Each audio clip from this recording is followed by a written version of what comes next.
everyone. I guess that's my cue. It's great to see everyone this morning. I trust you've passed the peace and that you've received also a word of encouragement this morning. I'd like to encourage the band this morning. I sent them a message in the chat, but I'm not sure if the band, if they ever received their messages, but I just really enjoyed the songs this morning. Was it not amazing just to sing together?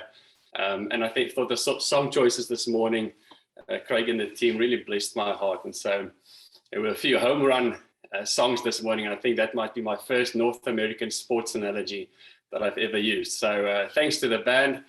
Good morning, everyone. It's great to be with you again this morning. As always, a great privilege, not something that I take very lightly. So just really trusting that the Lord will speak to us this morning, to you and to me, as we delve into his word here this morning. Now, I'm not a very big movie man. So if I do put on the TV, it's usually, either sport related or I've got 3 little children. So it's usually either animations or if I get my way, something to do with sports. So I'm not a massive movie man, but I do enjoy the odd movie. But one thing that I've realized over time is that the ending of a movie is pretty important, right? So the ending of a movie can kind of make or break the whole thing. You can have a massive, just a wonderful plot and everything else. But if it's an anticlimax at the end of the movie, well, that kind of defeats the purpose. And so what comes to mind when you think about movies with bad endings? I'm sure if you gave it a couple of seconds, some movies might come up into your mind. There are some iconic ones. And if you Google it, there's actually a number of lists of just different movies that has terrible, terrible endings. One of this on the list, and the reason I'm bringing this one up because it's the one that I've actually seen on these lists, and that is the movie Titanic. Now, for the younger guys, I need to remember, some people who were born after the year 2000. In 1997, there was this movie called The Titanic, which was basically about a ship sinking, in very short. But in the midst of this whole ship sinking, there's also this love story about the guy called Jack and a girl called Rose. Jack was really poor. I almost said Jill. It's not Jack and Jill, it's Jack and Rose. Rose was really rich. And so there's this love story unfolding, but before the thing can happen and they can get married and everything else, the Titanic, the ship, hits an iceberg and sinks. And it goes down and into icy water, which causes a lot of people to unfortunately die. We know this is obviously based on true events. But in this last scene of the movie, you get Rose lying on this door, right? And Jack is just staying in the water, pretty cold. Eventually he freezes and he sinks down and he's gone.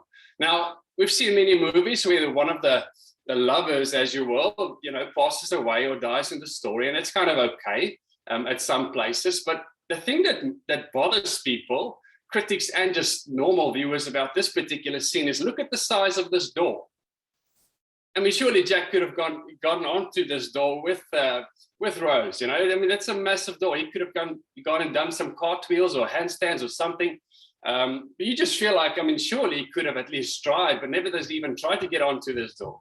Just a bad ending, wouldn't you say? Especially for practical people. It's like, come on, Jack, just get on the door. You can make it work. Anyhow, bad endings ruin good stories. We've reached the final stage this morning of our series on freedom. We're going to look at Paul's concluding remarks on this whole issue that he addressed on freedom and rights and how to apply them, how to use them, and so forth. And I trust you'll find this morning that his ending, unlike the Titanic, is actually very practical, is actually very, very helpful. So you can turn your Bibles to 1 Corinthians chapter 10. Verse 23, 1 Corinthians chapter 10, verse 23. I would encourage you to grab your own Bible. It's going to be on the screen. Grab your own Bible, grab a marker, and really just mark it in your own Bible. I think I'd encourage you with that this morning. But as you find your way there, let me give us a quick summary of what we've learned so far. Because this morning, Paul will actually just give us an illustration, and then he'll give us a kind of a checklist that'll help us with our decision-making when it comes to our freedoms and our rights. So it's helpful just to see the whole picture again, just before we get to the climax, the end of this story. So far we've seen through 1 Corinthians chapter 8 to chapter 10, there was this whole issue about meat in the church. So in the ancient world, especially places like Corinth, with all of their just with all of their Greek and Roman temples and all of these foreign gods that they were worshiping. They had a lot of events, ceremonies of people coming together. And how these would work is families would bring animals. They would take them to these particular temples that were assigned to different gods, some of them to gods who were unknown. Just, people believed there was some god, so whoever it might be, were just coming and sacrificing so they would be blessed. So they would take these animals to these temples. They would offer them then to these gods. And through this whole event, there would be a feast. People would have the meat. They would have a barbecue, or as we say in South Africa, a braai. They would barbecue the meat. They would have the meat. It'll be a celebration. And then after this whole event and all of these ceremonies, the priests would have their portion of the meat, and whatever was left over was then sold to the market. With a normal guy like you and me would go to the market, and the meat that we buy then would mostly have come from these ceremonies. Now, for the Christian church, of course, this was a bit of a predicament. What do you do with meat and stuff that's been offered to other gods, being monotheists, believing there's only one true God? And so some of the Christians in the church in Corinth, rightly so, believe that all things come from God, and all of these idols, these things that these gods, in inverted commas, that people were worshiping in these temples were nothing other than just wood and stone and metal. They weren't alive. There's only one true God. And so for them, they could partake of this meat, no problem. There were some, however, who struggled with this, but I assume those who grew up in a pagan background, those who partook on all of these different, just all of these different ceremonies at these temples. For them, it was harder to eat the meat. For them, eating the meat, it kind of defiled them. It made them feel unclean. It made them feel like they were sinny because their minds were taking back to those practices. At these ceremonies, at these celebrations, it's not only eating the meat and feasting together, there were also some very questionable practices which people partook in. So it was that was the issue in this particular church. And so Paul addressed them. We know, as we've learned so far, especially those with a strong position who had a correct understanding of what they were supposed to do. He encouraged them to think about the conscience of the other people, not to be a stumbling block to those who struggled with this, for whom this was an issue. And so it was all about rights. It was all about, coming to a right knowledge of your freedom and your rights. That is only one side of the coin. The other side of the coin is, how does that affect those around me? And so our conclusion after the first few weeks was this. It was the way that we make ethical and moral decisions is not based on our knowledge only, but also on love towards the other. Paul showed just from his own life that he had certain rights as an apostle, for instance, that he did not enforce for the sake of the other. He made the point that freedom, Christian freedom, is not only freedom from certain things, but it's freedom too. It's freedom to worship God and freedom to be good to those around us, to the other. He then pointed to ancient Israel as an example and said, listen, ancient Israel got certain blessings from God. They were delivered from the hand of the Egyptians, but yet God expected certain things from them. In a similar way, the Corinthians, they've got certain freedoms and rights, but God is expecting them to act in a certain responsible manner, and that is by considering those around them. And then finally, last week, we saw that in all of this, God wants us to use our freedoms and our rights in allegiance to him rather than allegiance to this world. Now, finally, we get to the end. 1 Corinthians chapter 10, I'm going to read from my Bible. I trust you follow in your own. It says the following from verse 23. It says, Paul quoting them for this moment, he says, I have the right to do anything you say, but not everything is beneficial. I have the right to do anything, but not everything is constructive. No one should seek their own good, but the good of others. Eating anything sold in the meat market without raising questions. Sold in the meat market without raising questions of conscience. For the earth is the Lord's and everything in it. If an unbeliever invites you to a meal and you want to go, eat whatever is put before you without raising questions of conscience.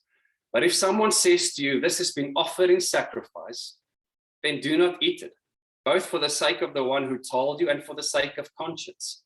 I'm referring to the other person's conscience, not yours. For why is my freedom being judged by another's conscience?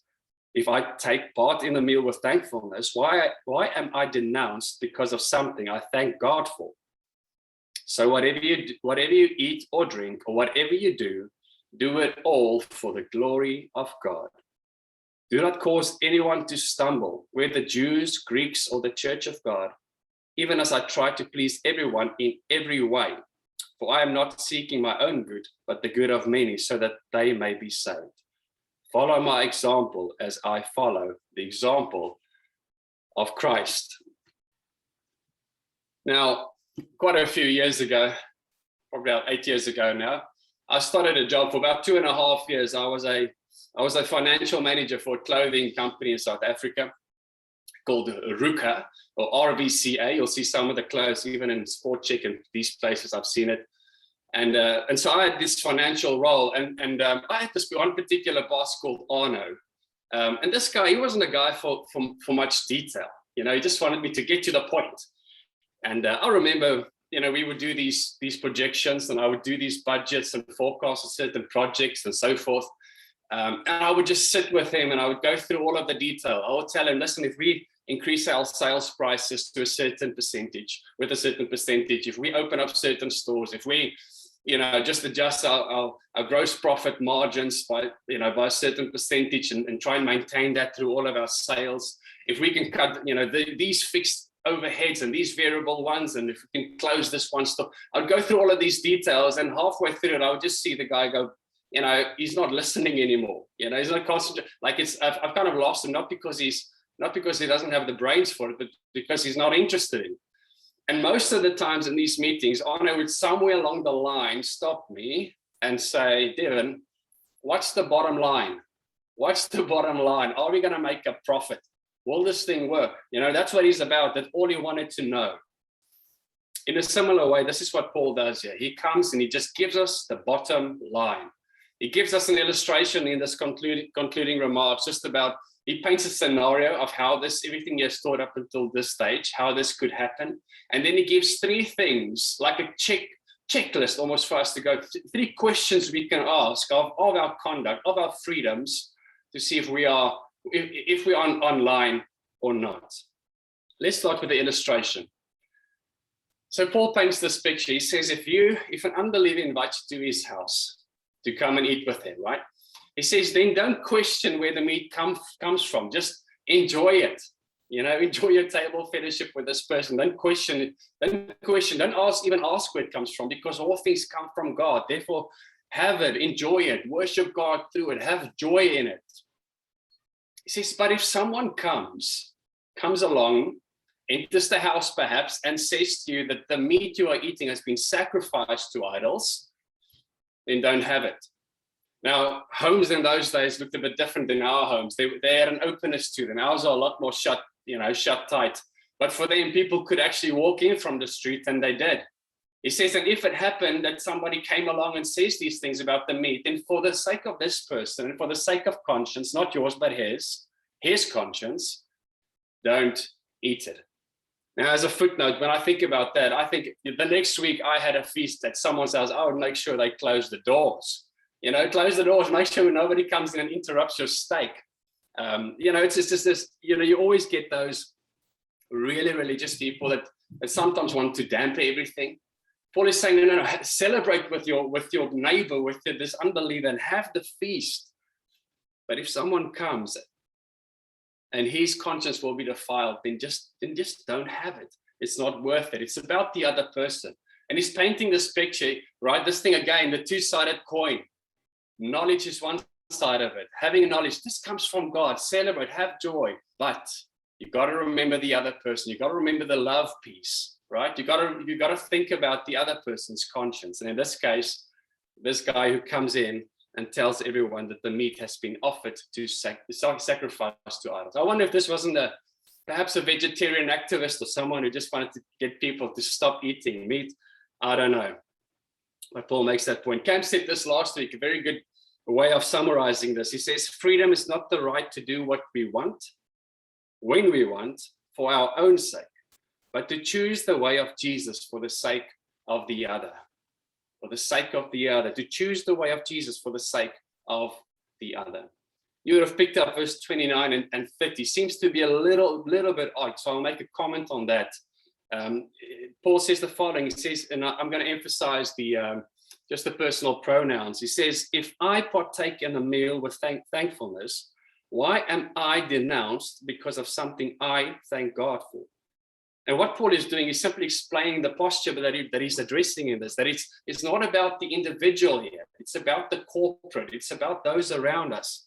You know, he wants them to understand freedom not as the one-sided coin, not as only as the individual side, not only as coming to the right knowledge of what our freedoms and our rights are, but as a two-sided coin. As a two-sided coin, that's what he's busy addressing. It's not just about coming to correct understanding personally, but what does it mean for the other? Now we get to the good part. Now we get to that knockout punch that Paul delivers at the end of this section on freedom, chapters 8 to 10. And that's the checklist. That's the checklist. You see, friends, us as Christians, let me just say this. I mean, there's a lot of things that we lay down, right, for the sake of the kingdom. But there's also a lot of joy. There's a lot of promises. We ought to be fun. I mean, people ought to look at us and say, where do you get your joy from? You think about trials and sufferings and stuff the New Testament speak about. And you think about James that says, count it all joy when you go through trials and suffering. So what I'm saying is we ought to be fun people. We ought to be people with a smile on our face, not superficial and light only, but we ought to have a joy about ourselves, right? And we ought to use our rights and our freedoms, freedom to our time and our talents and our treasures and our bodies, and freedom of speech and all of these things. We ought to enjoy them.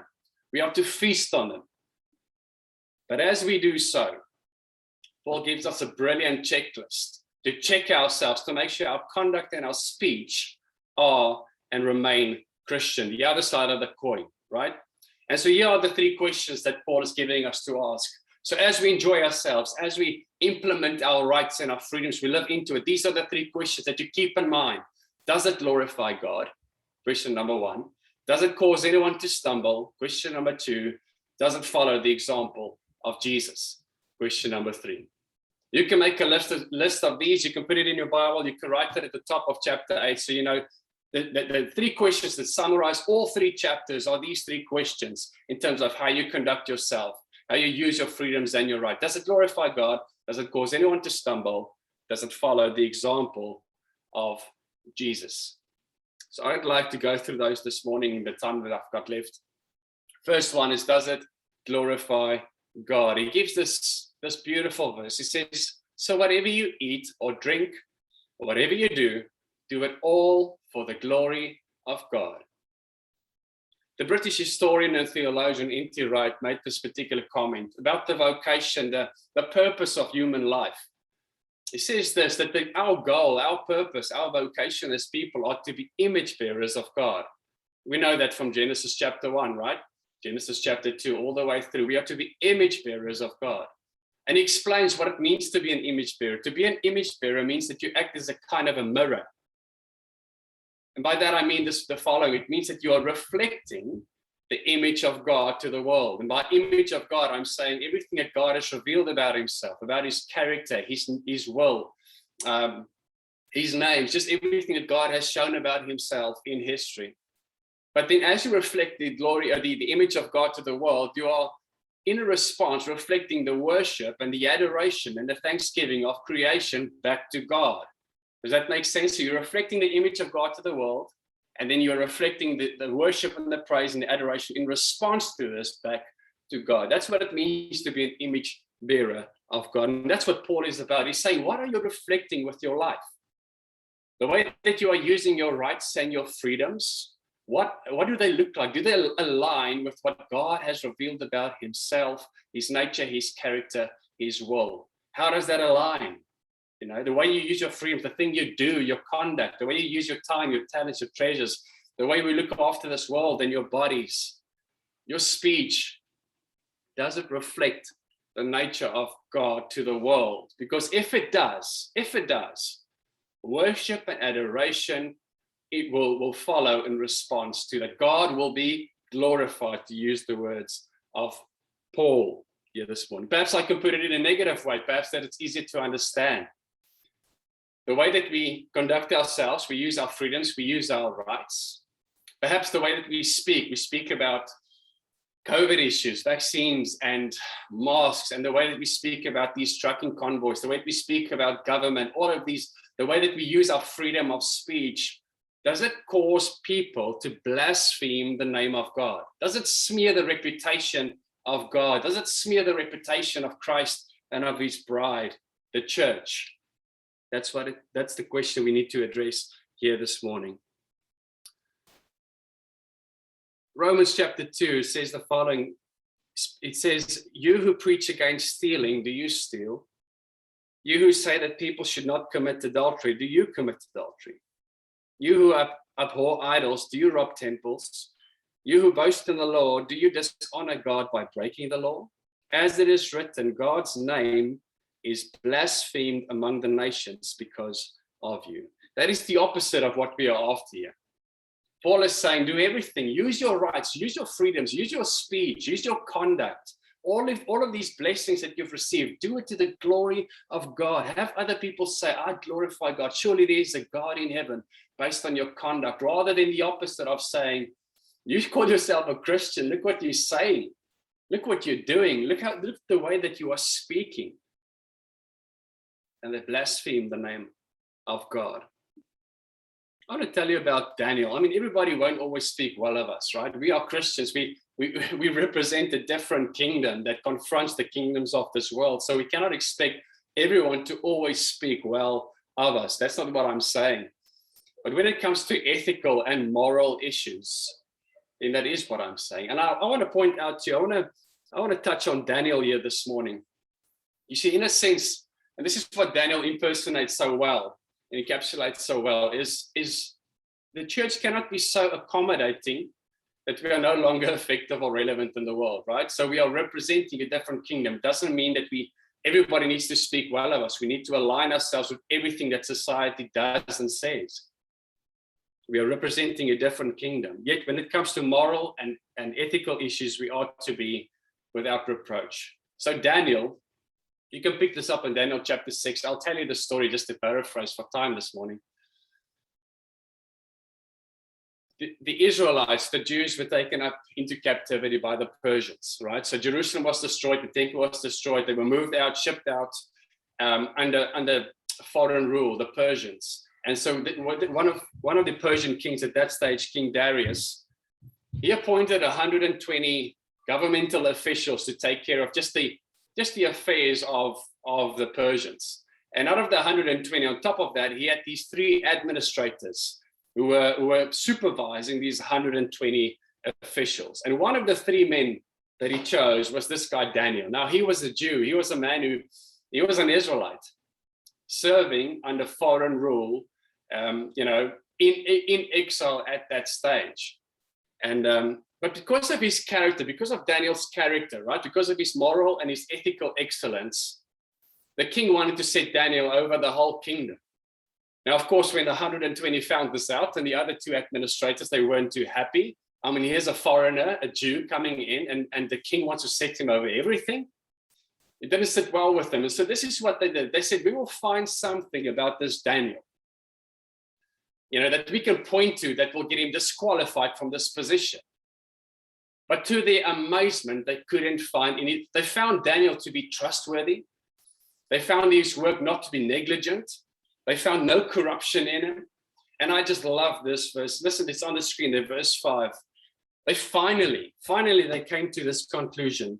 They said, we will never find any basis of charges against this man, Daniel, unless it has something to do with the law of his God.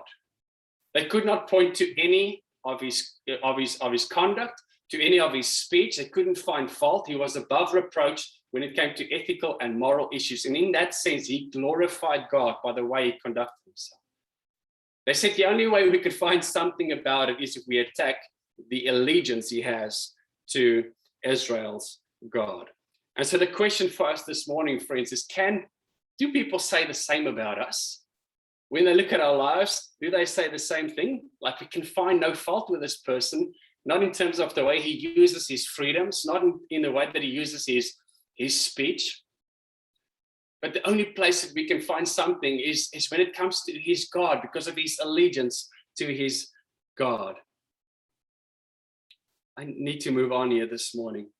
You see, when Daniel was attacked, the only place they could attack him was when it came to this allegiance to the kingdom, like we heard last week from Cam. That's the only place that they could find something, to try and get him guilty of some form of misconduct. And I think that's what the church is called to. We are to be ethically and morally excellent and have full allegiance to our King.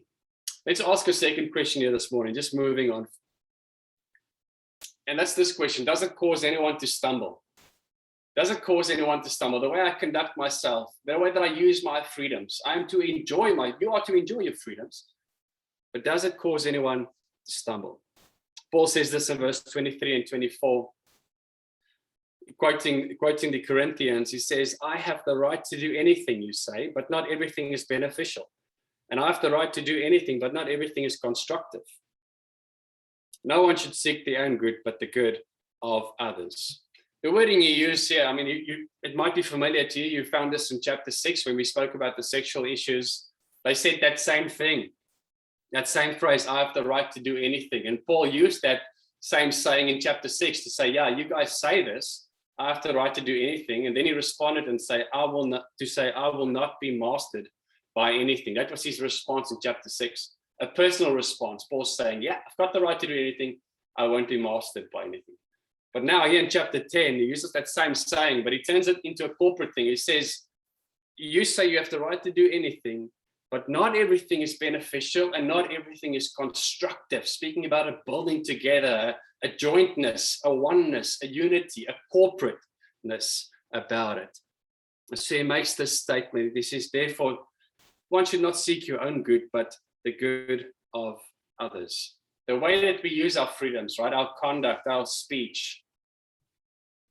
One of the questions we need to ask is it bringing people closer to Jesus or taking them further away? So the first one is, what does it do to the name and the glory and the reputation of God? The second one is it bringing people closer to Jesus or not? You will notice he speaks about Jews, about Greeks, and about the church. In other words, he's speaking about non-believers and believers.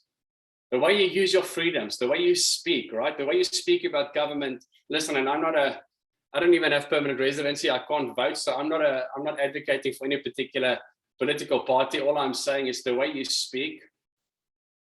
Is it causing people to stumble? Is it causing people to grow closer to Jesus or further away? That's the second question we need to be asking in the way that we use these gifts that God has given us. And lastly, this morning is asking the question, does it follow the example of Christ? Does it follow the example of Christ? You are to enjoy your freedoms and your rights, but you have to ask the question, is it following the example of Christ? You see, we represent the kingdom.